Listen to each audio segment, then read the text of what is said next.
talk about this area. The question I always get when people realise what I work in is, does spontaneous human combustion exist? It always comes up, usually because they've been watching the X-Files or they've seen something on TV, and you see the photos of a burnt torso on a bed and the legs just sort of untouched, and they sort of are wondering, well, am I going to spontaneously combust in my bed tonight? Well, I can tell you the science of SponCom is really robust, and if you picture this little Sally, she's walking to a car with all of her groceries, she's not going to burst into flames.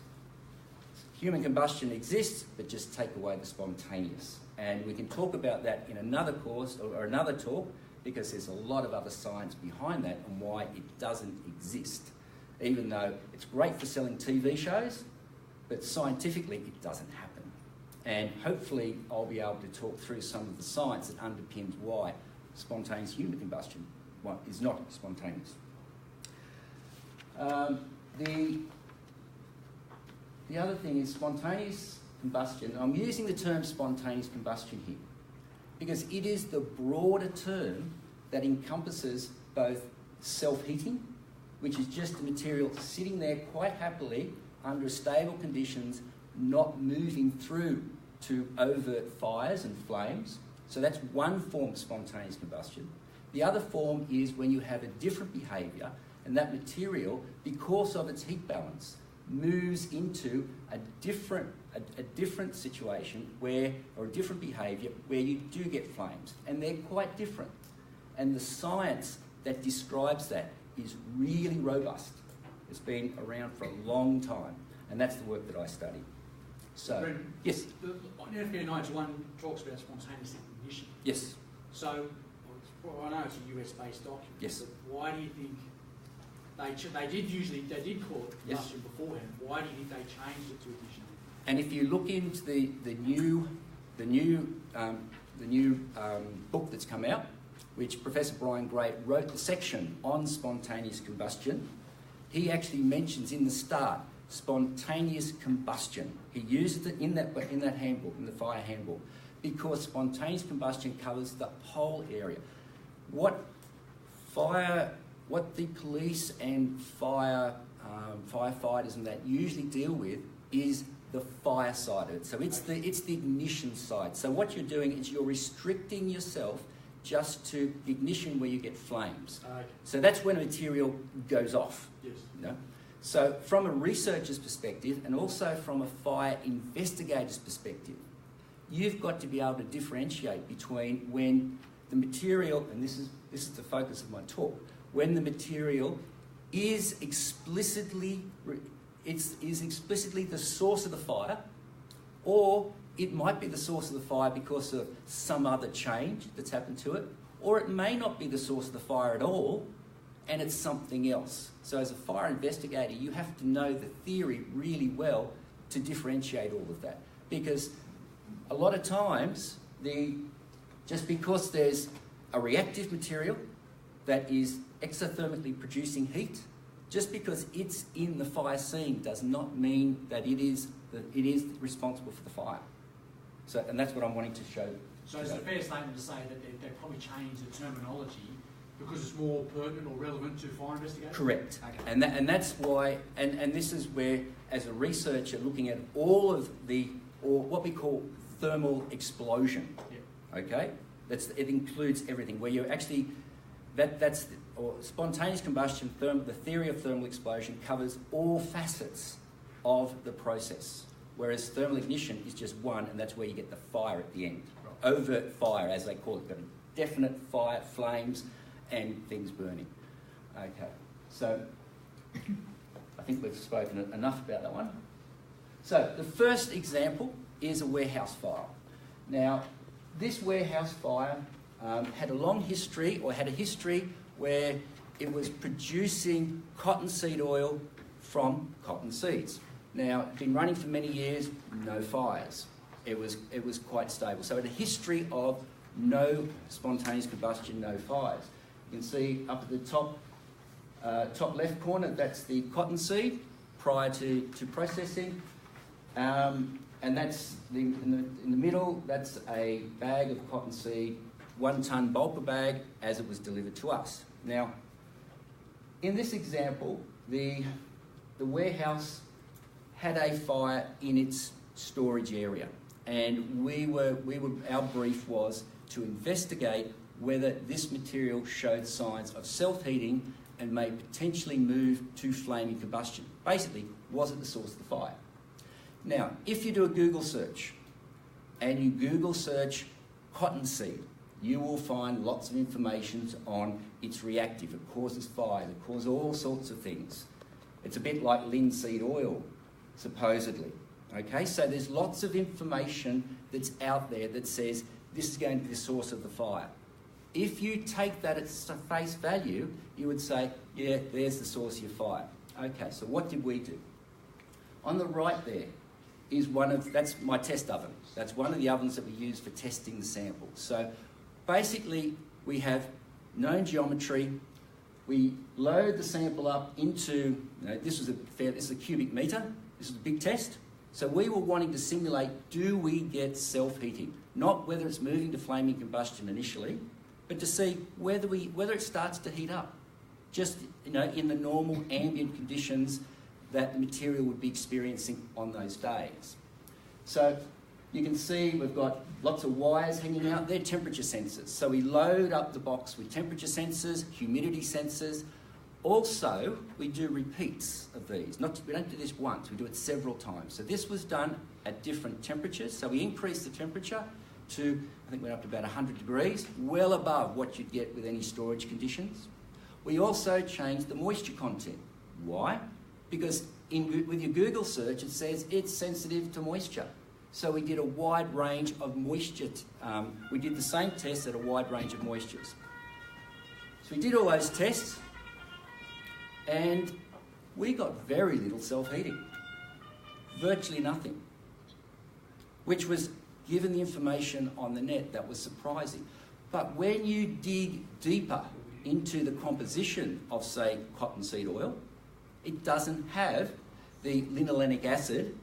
It's basically your linoleic acid, which is not as reactive as what is in linseed oil. It's actually quite a different oil. So, with this case, our brief was just to examine whether there was self-heating properties. So with this case, the conclusion was that this is unlikely to be the source of the fire. Okay, there may have been a rogue sample of cottonseed there, but with all our information, it suggests that this is not going to be the source of it, because we did the actual tests for that. So that was essentially a negative test, and then that was handed back to the police and the fire investigators, other fire investigators, to see whether there were other sources. It could have been arson. When was this incident? Like, how long ago? Oh, this was about 15 years ago. Oh. This was quite some time ago. Now, another warehouse fire. This one involved 2-minute noodles. Now, another factory. This factory, I need my notes to keep on track because I can digress very easily. In this second case, we had a factory that produces 2-minute noodles. Now, the process is highly automated. So the noodle mix is made up, and it's produced into the stringy bits like this packet, made up into a little packet. The noodle sits on little stainless steel conveyors. They dip down into hot oil. They run through the hot oil for a period of time, and they come out cooked. Then they're quick cooling system. They're cooled down a little bit. Then they're wrapped into the little puff packs. Then they're packaged into a pallet-sized container fairly quickly. Then they're shrink wrapped. Now this factory had been operating again for many years without incident. And I keep coming back to that because the history of spontaneous combustion and asking the right questions is really important. Because if a factory has been operating for many years, and there's no spontaneous combustion, and there are no other obvious changes in the process or the material, why are we getting fires now? That's a question you always need to ask. And this is why, when I'm talking about spontaneous combustion, you need to ask the right questions and have the right understanding. So with this process, we did some tests on the materials, and we found out that the critical temperature of our packet of noodles was quite high. So when it came out of the hot boil, and so you were to put it on the table, it will just cool down. It's not going to keep heating up and catch alight. However, when we did the measurements that worked out the chemistry of the noodles, we then did the models as to what would happen if you were to pack all of these to a pallet-sized container, a full pallet, and wrap it up. And what all the theory was telling us, that this should be going off all the time, because it was above what they call the critical stacking temperature. So if you get lots of little packets, which in themselves are subcritical and just will cool down, if you pack them up into a much bigger container quickly, what you rapidly do is change the heat balance, so that body, which is now much bigger, is supercritical, and it will run away and catch alight. So the question we were asking is, why wasn't this going off all the time in the previous couple of years? Now, in talking to the owners, new owners had taken over the actual plant, and what they had done is increase production. So they increased the speed of the conveyor. So the noodles went through the conveyor, through the hot oil faster, which meant when they came out, they weren't properly cooked. So what do? You increase your temperature. So they bumped up the temperature of the oil. Fine. Bump up the temperature of the oil, they're coming out faster. That means that the little bit of cooling, they didn't change, because what I didn't say previously, when in the process, when the noodles come out, they're quickly cooled with an air blast to try and bring the temperature down, so that for the original conditions, the stacking temperature was below the critical temperature. So, increase your temperature, you go over that stacking temperature, you don't change the cooling, and that meant that the pallet-sized body, after the changes had occurred in the temperature, was supercritical, and that was the problem. That was the origin of the fire. It wasn't spontaneous combustion per se, but it was a change in the process, and that's why some of the changes can be really subtle. That can give you thermal ignition or ignition from spontaneous combustion. Yes. Was that in Australia, that factory? Yes. Okay. So when you say it wasn't spontaneous combustion, are you saying that it is spontaneous combustion, but it's not explicitly spontaneous combustion. The material will self-heat. If you heat this up in an oven, you'll eventually get to the point where the temperature will run away. Right.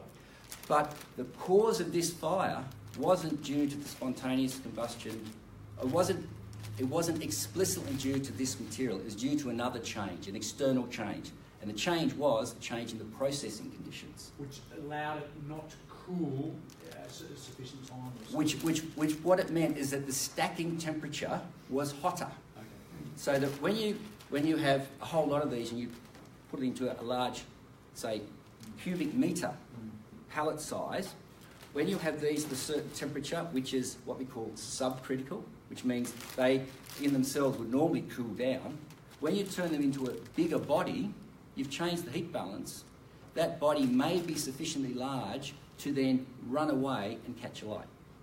Okay, it's the two different behaviours, and the balance between the two is called criticality. There's a unique temperature. If you go above that temperature, it will run away to thermal ignition and you'll get flames down the track, or you'll get a thermal runaway. So, and that was just due to the owners not understanding the process and what the ramifications would be to such a small change. And how much temperature increase was that, the oil that they increased it by? Was it a huge amount or just... No, it wasn't. It can be a couple of degrees. Oh, really? Oh, yeah. I will show you an example where 1 degree change will step you from subcritical behaviour to supercritical behaviour. Okay. So that was quite an interesting case, and it took a little bit of delving into a bit of investigation to find out what the problem was. Sorry. Another warehouse fire.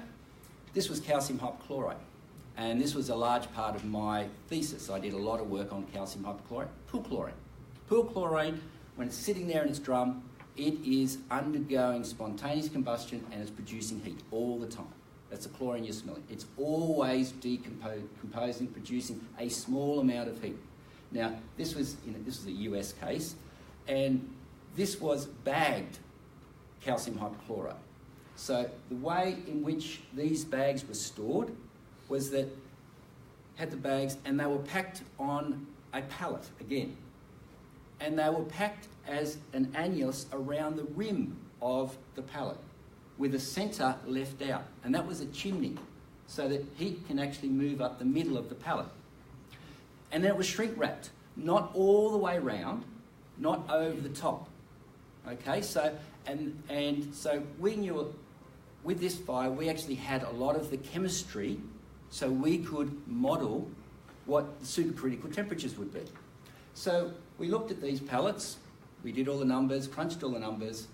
The critical width of a pallet where you have just the bags around the outside is only 1 bag wide, because you've got the middle as middle's open.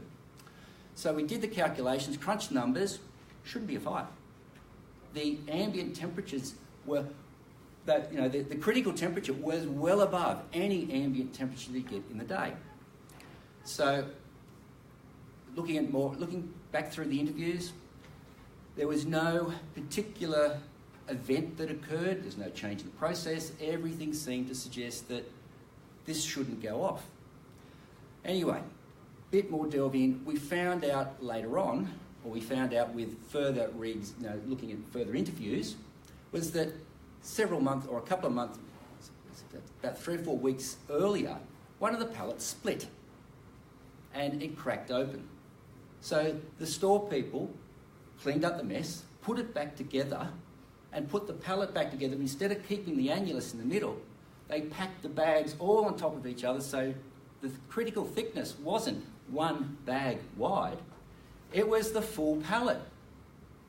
Plus, we're not going to let this spill again. They got the shrink wrap and wrapped it so that there was no chimney and it was wrapped over the top. So very quickly, your repackaging changed it from a stable condition where your critical width was the width of the bag to one that was the width of the pallet. That was the reason why the fire happened. What also happened, now the other thing is when you go to a bigger body, that changes the time scale. So bigger bodies take longer to go off than little bodies. So if they repacked that pallet and got rid of it, or got rid of it quickly, it wouldn't have gone off because it takes a longer time. But what they did is put it to the side, so it got put up the back and it got left there and sort of half forgotten about. So that bigger pallet was stewing away, slowly heating up. It was supercritical, so the clock was ticking. It will go off at some time. And that's what happened with this fire. So simple things like repackaging can change the heat balance, and that cause your fire. And these are the things that you need to be looking at as a spontaneous combustion fire investigator. Okay. Cotton. This is part of my PhD. Now, cotton it's a cellulosic. I'll use the term cellulosic material. It's a cellulosic material. It's like the gas, hay. So part of the work I was looking at was the wet reaction with cellulosic materials, including cotton. That's a module that the farmers use to store their cotton at the end of the rows. So the picker comes along, picks off all the cotton, puts it in the basket, At the end of the row, it dumps it into this thing called a module builder. It's a bit like a funny shipping container, squashes it down, and you get these bricks of cotton, and they'll be all around the outside of the paddocks. Now, I was up on this property looking at self-heating in these stockpiles. So I was running around putting temperature sensors in these. I was wanting to look at what was happening with the wet reaction. Were we getting self-heating in the modules? How many of them go off? What's the temperature rise between what happens on the farm, how it gets to the gin? So I was looking at all this science stuff, and the farmer came up and said, I think I've got one that's going off. And I was going, oh wow, screamed along there. When we came near this module, it smelt like, it wasn't, at that stage it wasn't burning. It smelt like your hot laundry. It was an odd smell. Anyway, so that was fine. I put in this probe, sitting at about 60 degrees at that stage. So I was sitting there, and I was watching the temperature go tick, tick, and it was just creeping up in the centre. I got to about 200 degrees, and I didn't have high temperature. I didn't expect to have high temperatures out there, so I had to pull out my probe when it was about 250 degrees. So, what happened to this module?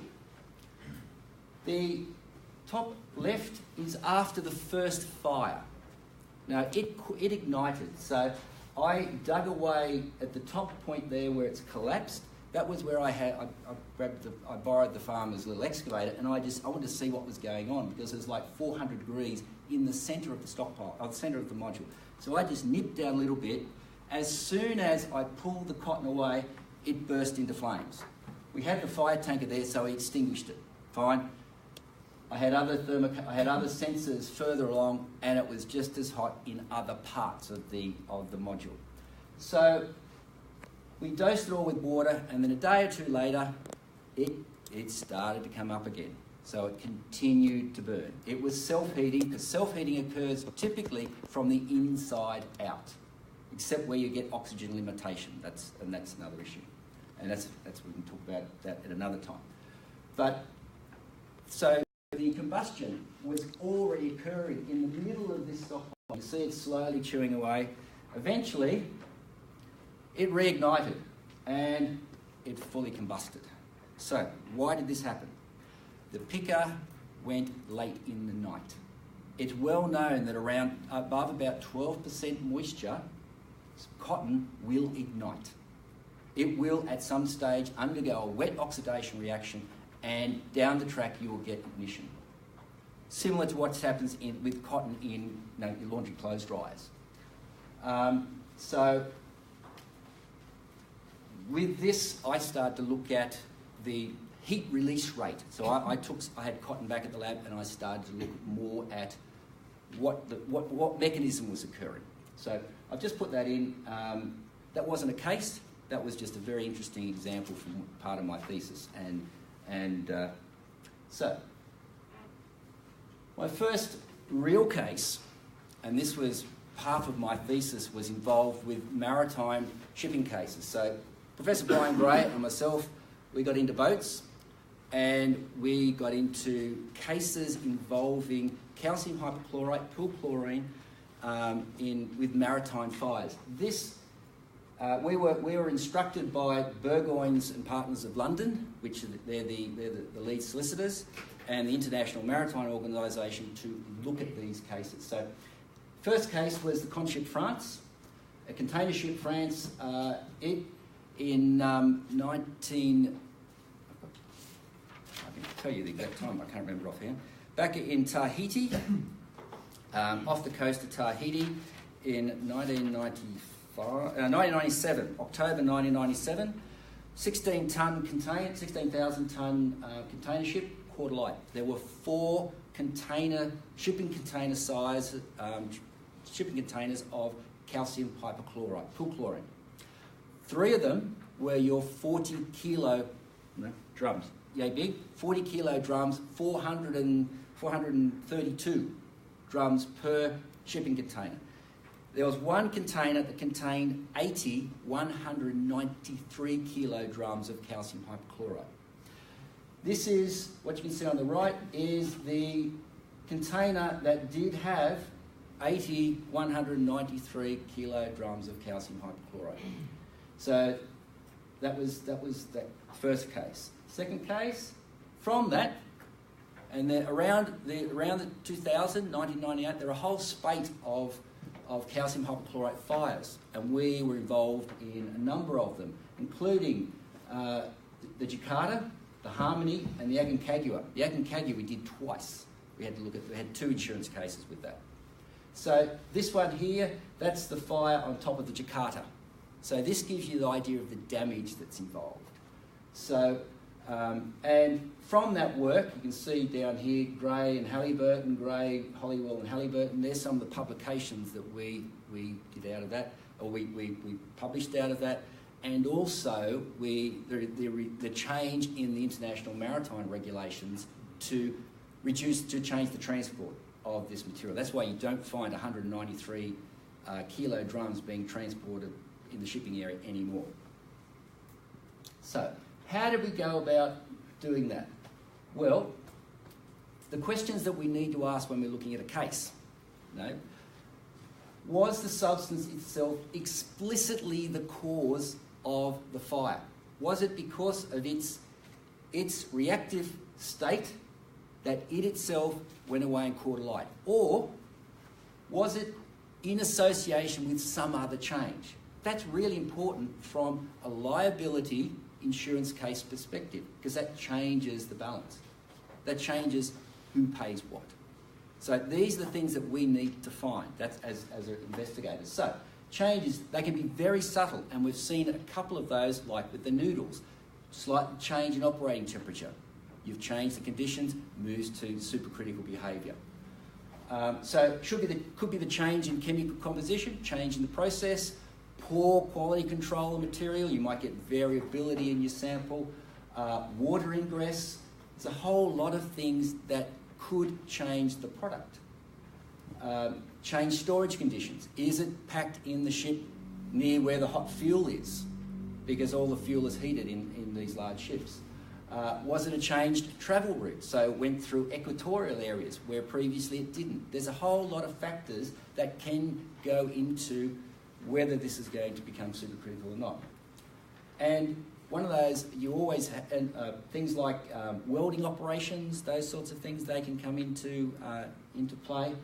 Also arson, because it may appear like a spontaneous combustion problem, but it may not be.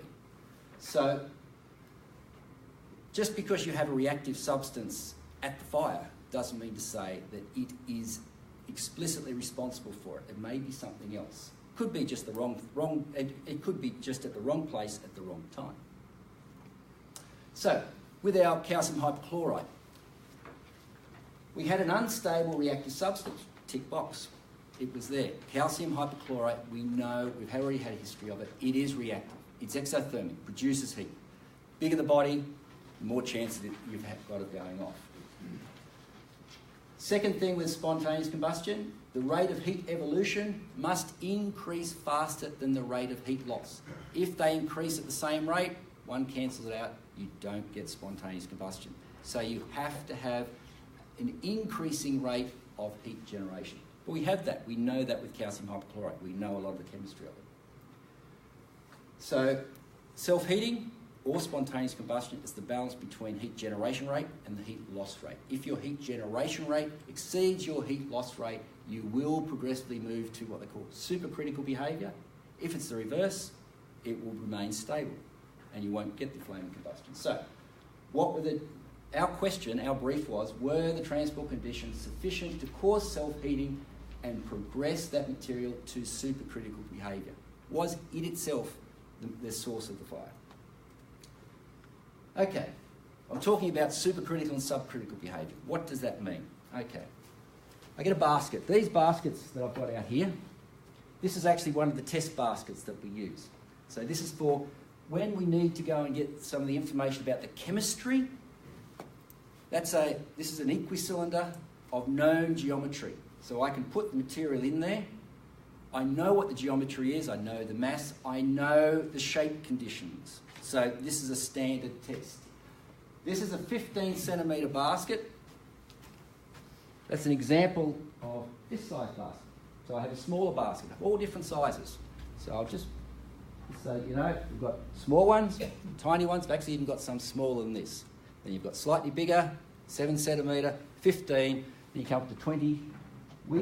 I have in the laboratory, we can do metre-sized tests, we can do full simulations of shipping containers.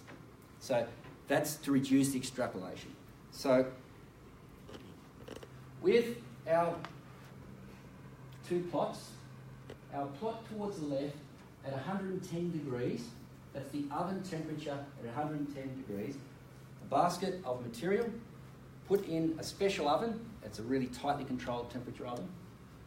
The orange trace is the oven temperature, so it remains very, very stable, plus or minus 0.3 degrees. And we let it sit there, we put a temperature sensor in the middle, and we measure what happens. Now, if it shows this behaviour, the blue trace is the centre temperature of this basket. So it's sitting in the oven quite happily. Initially, it warms up. It's taking on heat with that initial flat section below 100 degrees. And then it starts to creep up. And then it continues to creep because the heat generation rate of the material in here is exceeding the heat loss rate. So heat is retained in the sample. And it continues to heat. And eventually, that goes to 600, nearly 700 degrees. By that time, it has caught alight. These are actual tests of a case that we've done previously. So that is supercritical behaviour. Now, what's subcritical behaviour? And this is where we start talking about self-heating and we're not moving to ignition. Subcritical behaviour, if you look at the temperature, 109 degrees. So I drop the oven temperature down 1 degree. And this is why we have very tightly controlled ovens. They're not your normal laboratory oven. They're special ovens. So do the same test, same conditions. It heats up. We get 20 odd degrees increase in the centre, but it's not enough. It doesn't exceed the heat loss rate. So what have we done? We have determined the critical temperature for this basket for that material.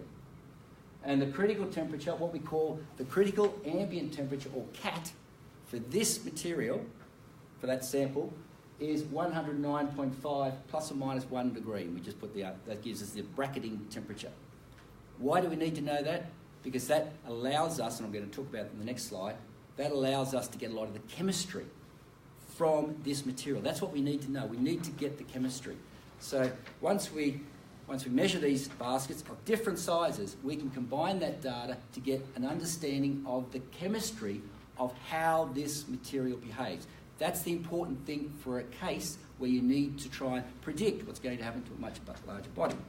Okay, so here's an example for calcium hypochlorite. So you can see we typically don't do one test or two tests. It takes about 5 tests to hone in on the CAT.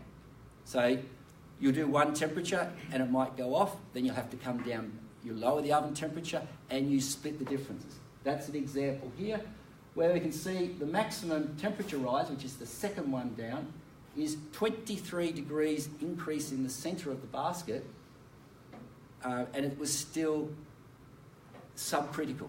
But as soon as we go a degree or so above that, it becomes supercritical. The right picture is an example of one of the tests that we do. That is calcium hypochlorite. That's the aftermath of a calcium hypochlorite CAT test for a 40 kilo drum. And that's one of the fire ovens that we use. So we get our CAT tests.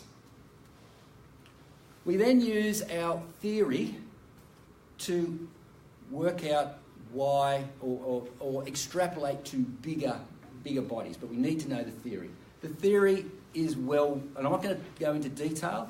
The theory was developed around the turn of last century. Turn of last century.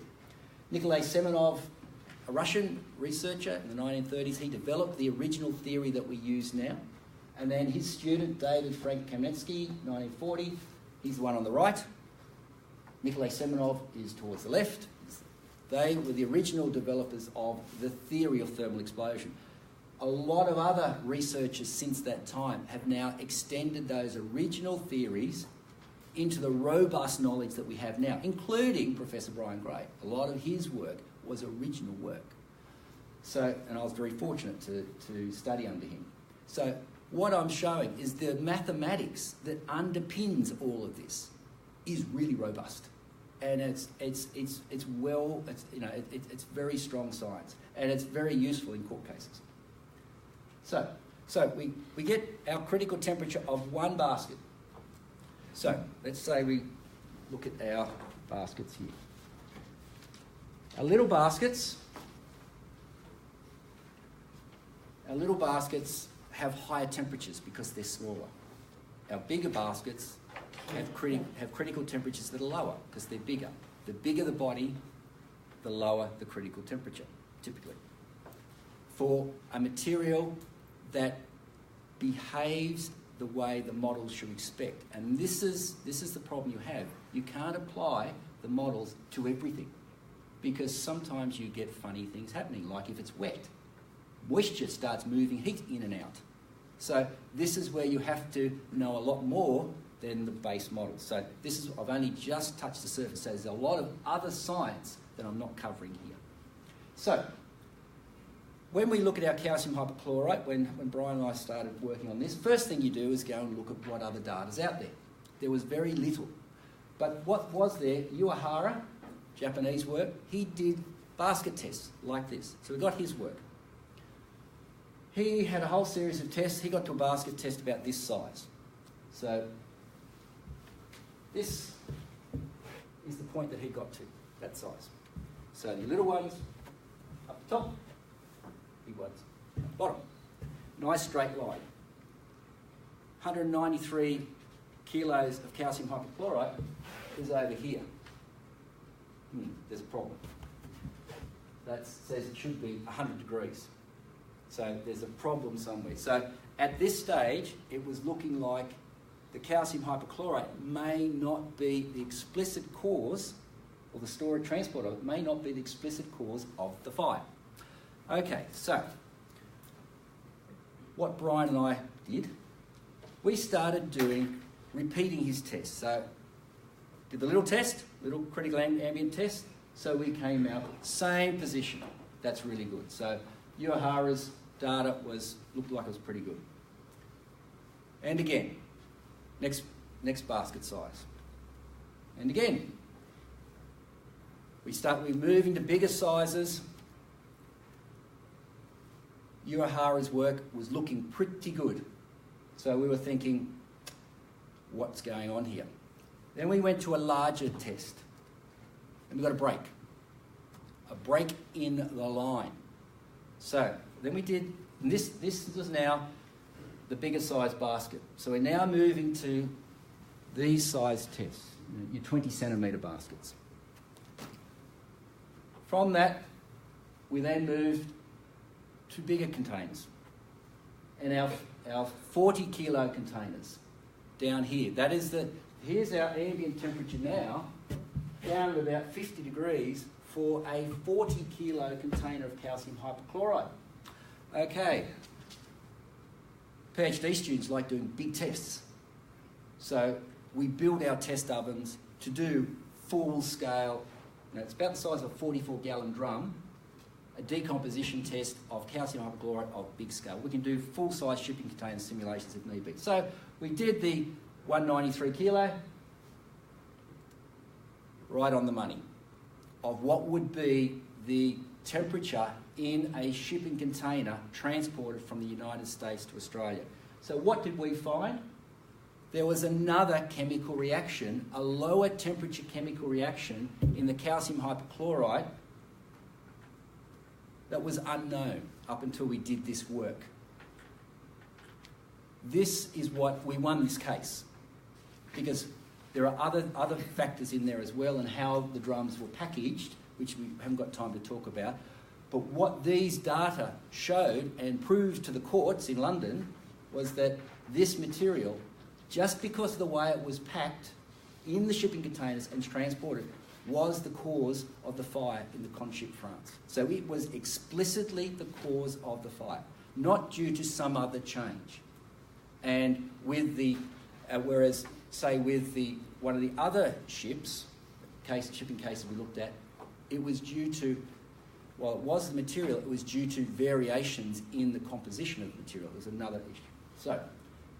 So that was, we published these data back in 2000, and these were also part of the work which changed the shipping regulations so that now with calcium hypochlorite, it needs to be transported in reefers, temperature-controlled environments. So, and also the 193 kilo drums are not transported. Now, if the, and I'll just come back a bit, the 193 kilos was just the wrong size because its critical temperature and size meant that by the time it was packed in the US, it went through the tropics, came down to Australia, it was just at the time where the temperatures were ramping off. You know, and you were getting runaway reaction. If it was a full shipping container size, fully packed, knock drums together, it would take so long that it would be disassembled by the time it got to Australia, because the time scale is longer for bigger bodies. You would have been actually better carrying it as a full big brick rather than 193 kilo drums. Okay. Right, conclusions. Hopefully I've sort of, through some of the cases, with the questions that we need to ask as, Brian and I ask as fire researchers, was the substance explicitly the cause of the fire? And I mean, was it because of its reactivity? Was it the cause, not because of some other third-party change? So that can possibly be the case. I've given you an example of that with the calcium hypochlorite. Or in association with some other external change. There's examples of those. Change in process, change in composition. There's a whole lot of other things that can come into play there, and you need to be aware of those, and they can be very subtle. Could be third-party influences.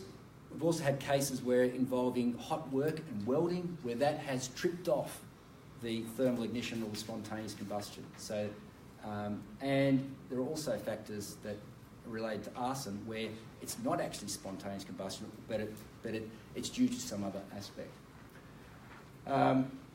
And the spontaneously combusting material may not be the source of the fire at all.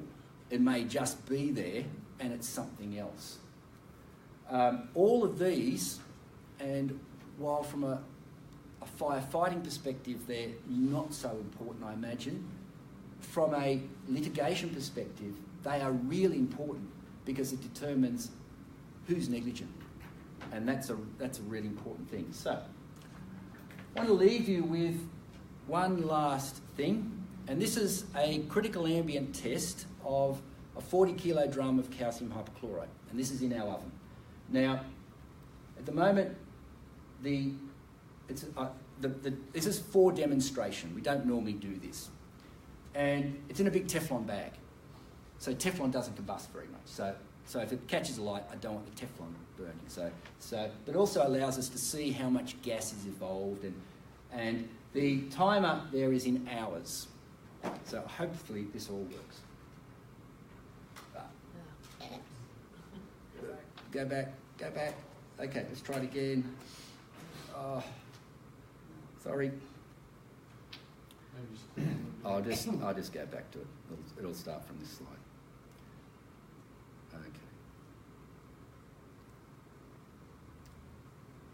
Okay, so as I say, the time is in hours, and the bag is moving because in that oven you've got a very high amount of convection. It's a special oven. It's made out of fire bricks, and it can take bangs and burns and all sorts of things.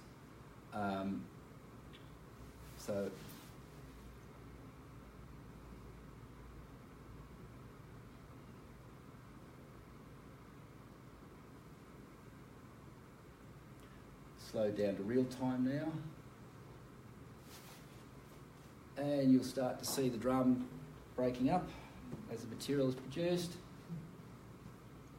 So that's one 40 kilo drum, 400 of them, or 80 193 kilo drums has a significant aftermath with spontaneous combustion. So that's the final part of the talk. And yes, thank you.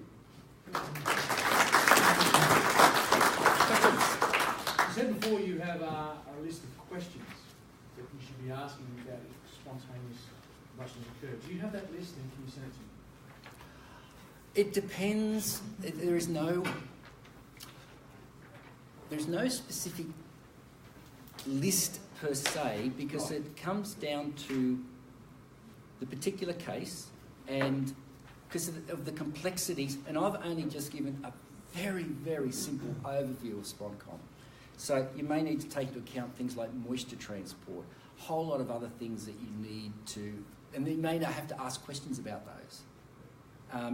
Just asking questions doesn't give you the solutions. You need to go and do the tests. You need to get the science. And that's what I've tried to show here. Hopefully I've shown that, is that you can't guess it. It's the science is really robust. It can actually prove whether, or show whether it's explicitly due to that material or not. You have to ask the other questions to dig away at what other possible answers, other possible causes might be, and so that comes from experience. So as a fire investigator that attends these, I've definitely been to a few over the years. Yes. I guess, what advice have you got to fire investigators? What should we be doing to either confirm or deny that SponCom has occurred? Yeah, the only true way you can do that is by testing the material. Okay. So the way you approach it is you get samples, and you do standard tests. That's how we approach the case. You build this. If you don't know the science, you can't guess it, because 1 degree, as I was showing in the critical tests, if we go back here, 1 degree difference. It's actually less than that. If I had, with the tighter ovens, I've actually pulled it down to 0.1 of a degree. I have one oven where I can control the temperature to what they call millikelvin, 1/1000th of a degree. It's a really tight controlled oven. Now, and that's because that's with my PhD, and that was because I wanted to find out how good a number I can get on a critical test. It actually is a critical temperature, and all it takes is if your oven is meandering through a certain band range, it will kick it off when it goes over, depending on the average. So you really have to have the science, and also, even if we come back to this one. Sorry, I'm going the wrong way. Okay, so if we come back to this, the calcium hypochlorite work that we did, this wasn't known. Yeah. This was new science, and we published that. So you can't guess that. No, and even the manufacturers relied upon existing data. So UHARA's data, the high temperature data, they said, yep, it's safe, we can transport it. But it wasn't. So you've got to have the science. I mean, I'd be the first to admit that a lot of my work is best guess on experience and things like that. So where do we get to go to do these tests? Is that why there's business cards here? Well, we can do that, yeah. Okay. Yeah. It's fairly difficult to find the original conditions in a large hay shed that's gone up, particularly after the firefighting. And that is correct. There are telltale notes, as in if the spontaneous combustion fires will start from the inside out. So usually you'll find that it'll start, and with a haystack, if you're there early enough, you'll usually find that it's starting somewhere down on the shell. It won't be right in the centre, because you've got to get the oxygen in. Often you'll find it'll be somewhere a little bit further in due to the oxygen diffusion. It's at this little sweet point where you get oxygen in, and because the oxygen is being consumed, so if there's no oxygen, it's not going to burn. And that's the same with coal. Coal fires, coal stockpiles, they typically don't burn right in the centre. They'll burn some, whatever the permeability and the air transport rate is, they'll burn at some distance in. So with things like haystacks, they can be sometimes tricky. And you've got to be there really early. You've got to be there really early. The other telltale questions is, what was the hay like? What was its moisture content? Because it's so sensitive to moisture. So it can often take some really wet bales in the middle, a bit like the cotton module. That module that I showed you, the one that went off, the other modules that were around didn't go off. They didn't show signs of self-heating. But that was the last module that the farmer built before he closed 2 nights before. And it was into the night. So it had more moisture, just enough to kick it over. So it's a really fine line. And you have to have the right combination of conditions. There's also time frames. With spontaneous combustion a year later, the guy's tortured. Yeah, I know. and a lot of time frames are really important because bigger stockpiles take longer to go off. So looking at time to ignition, and if you know the chemistry, you can start calculating time to ignition, and they're really good indicators of whether it was a spontaneous combustion issue or not. But you've talked about temperature and humidity having an effect on the moisture content, having an effect on the spontaneous combustion. What about of cellulosic materials? Sorry, yes. Of cellulose, because it's and this is where you need to be careful about the chemistry of the material. So for cellulosic material, the gas, hay, cotton, yes, it has a moisture content. And I've done measurements in the lab with what they call an isothermal calorimeter, which measures the heat release rate. And I've measured that with cotton, with the gas. We did some hay work. And once you get below 20%, heat just drops off. The reaction shuts down. What about the particle size? Does that have a significant effect on the... Depending upon which material you're talking about. If you're talking about coal, it does, because it changes the permeability and the packing density, so it determines the permeability of oxygen into the stockpile. So if you think about your spoil heaps with coal, to stop spontaneous combustion of coal, they cap the spoil heaps. So they will put a clay layer on top and then cap that up to exclude oxygen. If you exclude the oxygen, the self-heating stops and it cools down. Coal, as soon as you crack coal, open up coal, it is oxidising, it is burning. Depending upon the stockpile size, it will go off and you can't stop it. The only way you can stop it is by turning it. You keep disassembling and reassembling the stockpile. You can wet it, but you wet the outside, that does nothing to the centre. So that's why with the coal loaders and things, they keep turning the stockpiles. We actually get quite a few of them on the coal conveyors. Yes, coal conveyors as well. Yeah. So it's and particle size is important for things like coal, and also the composition of the coal, because more different coals have different reactivities, and some have a higher propensity to undergo oxidative reactions, and things with pyrites and that they're catalytic. So and different coals just have a higher rate of sponcon. Is that related more to powders and things like the straw that Rick was talking about and hay? Is that the same effect if you have smaller particles? If you have smaller particles, what that's doing is changing the permeability of oxygen into the material, because you need the oxygen to combust. So if you had a haystack and you flushed it with nitrogen, it's not going to burn. So, but what it means is that as your haystack, and this happens with it, say, if we come the gas stockpile, I could have put photos up in the gas stockpiles. They typically aren't hot burning in the centre. It's somewhere towards the outer shell, and it's a distance where the oxygen permeates through the stockpile and you get enough insulation, so at the edge of the stockpile, your heat's being lost all the time, so it's not going to react. It's not going to be where you can, it'll be react, but it's not going to be where you will get your fire. So you need the right heat balance. So the heat balance will be further in, but you need the oxygen as well. So as that oxygen permeates into your stockpile, it's being consumed. So you'll get to the sweet spot where you're getting enough oxygen in, the reaction's occurring fast enough to get stored heat to eventually run away to criticality.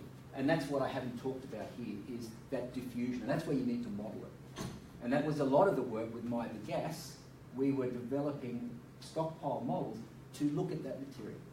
Exactly as you look at particle size, we looked at what the permeability is with the gas, with the particle size and the moisture content and a whole lot of things, and how that changes the heat generation rate. So yes, it does have an effect, but there are lots of other things on top of that as well. So it gets very complex very quickly. So yeah, so what I've given here is very much a synopsis. Got a question for you. How do you get clean linen to catch fire in a dryer, like not impregnated with oils? If you have the right moisture content, yep, it will go off like that stockpile. Run it through, like, why is it? Because cotton undergoes, if you've got the right moisture content, yep, your cotton will oxidize. It's a wet reaction. Okay. So with your module, okay, that's pure cotton. Yeah. Okay, it's pure cotton. The only thing that was there was moisture. So if you have the right, and that was a big stockpile, and it was heavily compressed. Yeah. So if you have the right packing density, you have the right moisture content, you have the right, a lot of clothes are synthetics. So you've got dilution. You've got all sorts of, it's a complex system. So if you've got just all the cotton at the right moisture content, but it can't be too wet. See, if it's too wet, that water causes heat loss. So that changes your balance. And that's the problem you have. It gets very complex very quickly. If the people turn it off in the cool down cycle. Yeah. Exactly. And your cool down cycle is one of the reasons for that is to stop spontaneous combustion. So if you have your dryer stop and it's got all cotton, you get the right cotton, and it's hot and it's still got all its moisture, and it stops under those conditions, then you'll start to get your cotton material behaving like that stockpile. So that you can have thermal runaway. Yes. Yes. What temperatures, like? Depends on the size of the body. Yeah, okay. So it depends on the mix. If you've got synthetics in there, or you've got different packing densities, it's to say, what temperature? To say, well, what temperature of this basket? Well, it depends on the chemistry. Yeah. Depends on, and with these baskets, I try to have them all at the same packing density, same mass. So because that has effect, and that's where the particle size comes in. So we have the same material. So if we, coming back to particle size, if we had a material with different particle sizes for a particular case or whatever, we would look at all the individual particle sizes. One particular case, calcium hypochlorite again, there was 3 different suppliers. We didn't know which one this was from, so we got samples from each of them. We got 50 odd 40 kilo drums from 3 different suppliers. We tested all of them because they were on this ship. What we did find is that one of those manufacturers had very bad quality control. Some drums went off very low temperatures, others went off very high. It's the quality control. And that's actually, you can actually search that on the web, and that was a London case. That was with the Aconcagua. So that was variability in the sample. So all of those factors, which I've sort of highlighted, all of those factors, composition, variability, process changes, temperature, all of those can have an effect on whether that material will run away to thermal ignition or will sit there quite happily self-heating. And by self-heating, you can have a drum in your pool shop, you have drums of calcium hypochlorite, and they're sitting there quite happily self-heating. They're producing heat all the time, but they're not going to go off because they're subcritical.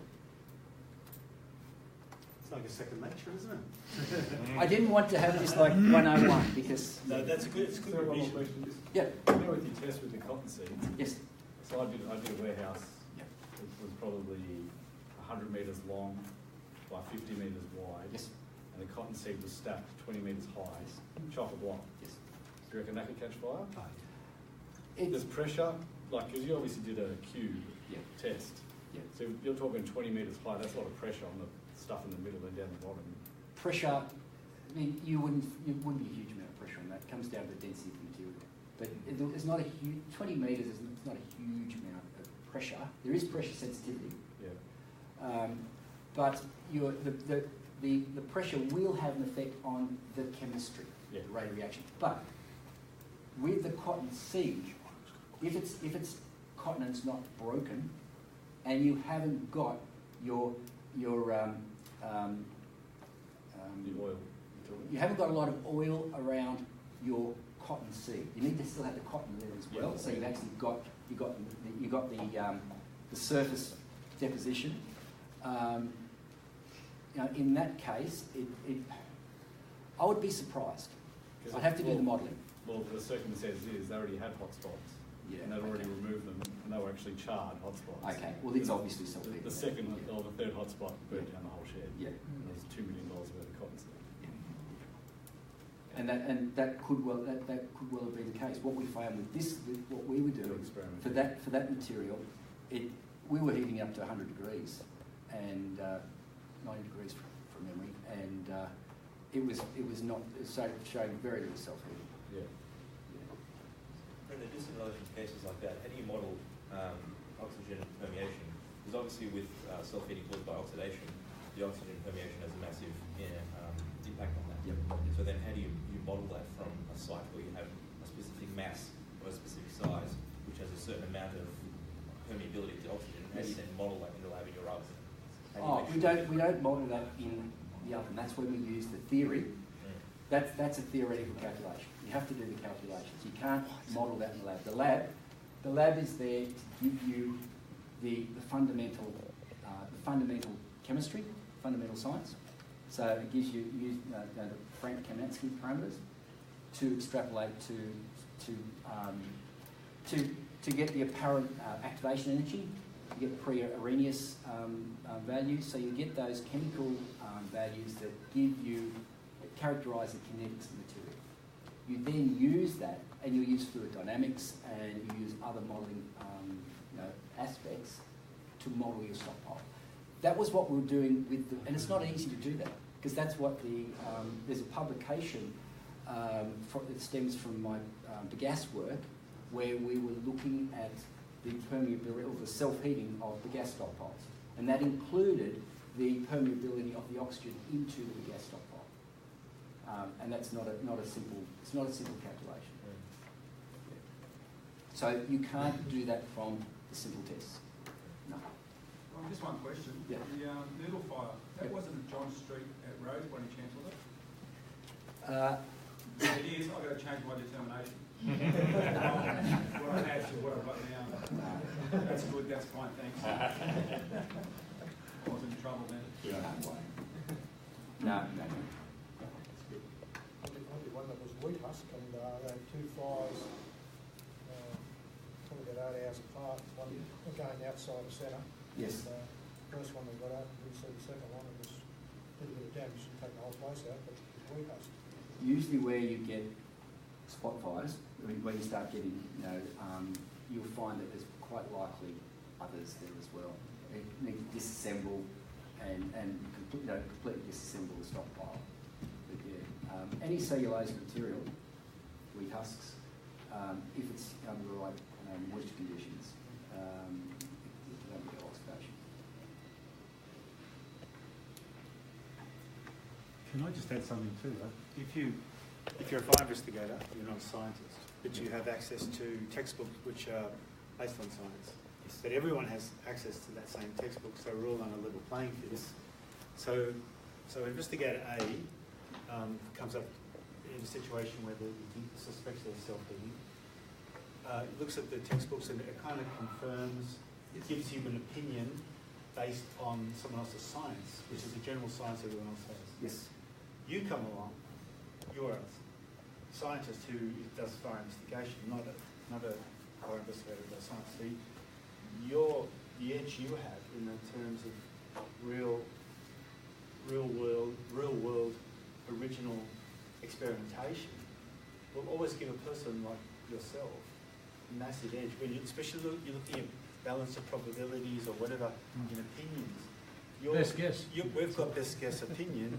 You've got science. The, Your wins hands down. That's just come to mind. yeah. See, I can come back to this case here, where the reason we won this case is we developed the experimental case. That's right. And because of my, I suppose, I was really fortunate when I came back. I was a student of Professor Ryan Gray. And I had, he's a world expert in this area. So we developed an experimental case. So you go and, you don't guess what's happening, you go and do the experiment. You find the truth. You find the science. And sometimes it can be difficult, and when we're talking about things like oxygen permeability, they're difficult. And then you actually have to look about what is the probability.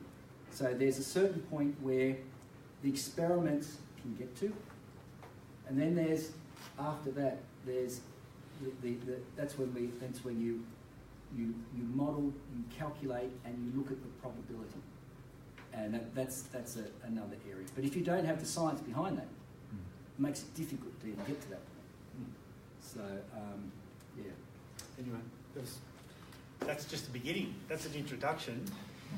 At times there, is anyone honest enough to admit they might have struggled a little bit comprehending what was going on? All right, just me then.